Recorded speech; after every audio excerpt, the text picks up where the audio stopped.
Nagparamdam na ng bagsik ang bagyong Nona na nakakaapekto ngayon sa malaking bahagi ng Luzon at Visayas. Sa Albay, libo-libo na po ang inilikas. At dahil sa bagyo, walang kuryente sa Albay, maging sa Eastern Samar, Northern Samar at ilang bahagi ng Sorsogon at Camarines Sur. Saksi si John Consulta. Bandang alas 5:30 ng hapon nang bumuhos ang malakas na ulan sa Legazpi. Kasabay nito ang malakas na hangin dala ng bagyong Nona. Ganito malakas ngayon yung nararanasan na nabayo ng hangin mula kay bagyong Nona dito sa may bahagi nga ng lalawigan ng Albay. At pinapayuhan na ngayon ng lahat ng pagkalaan ng Albay, ng lahat ng kanilang mamamayan ay manatili sa kanilang mga bahay para makaiwas sa tiyak ng peligro.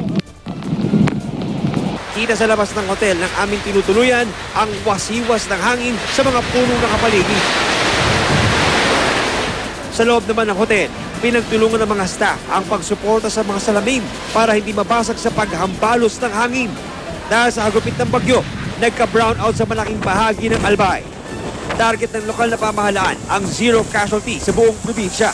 Kaya mula kanina madaling araw pa lang, walang tigil sa paglikas ang mga residente ng coastal town ng Santo Domingo papunta sa mga evacuation center. Mahigit 22,000 pamilya ang mananatili muna sa mga evacuation center mula sa iba't ibang bayan at lungsod. Tulong-tulong naman ang mga mangingisda para maiahon ang kanilang mga bangka at malagyan ng tubig para hindi matangay ng hangin. Sa bayan ng Ginubatan, pila ang mga residente sa pagbili ng gaas. Marami rin bumili ng pagkain, nag-charge ng flashlight at naghanda ng mga gasera matapos isa ilalim sa state of imminent disaster ang Albay. Nakikiusap kami sa lahat na sumunod sa disaster authorities. Kakayanin ho natin to kasi hindi ho tayo pwede umasa.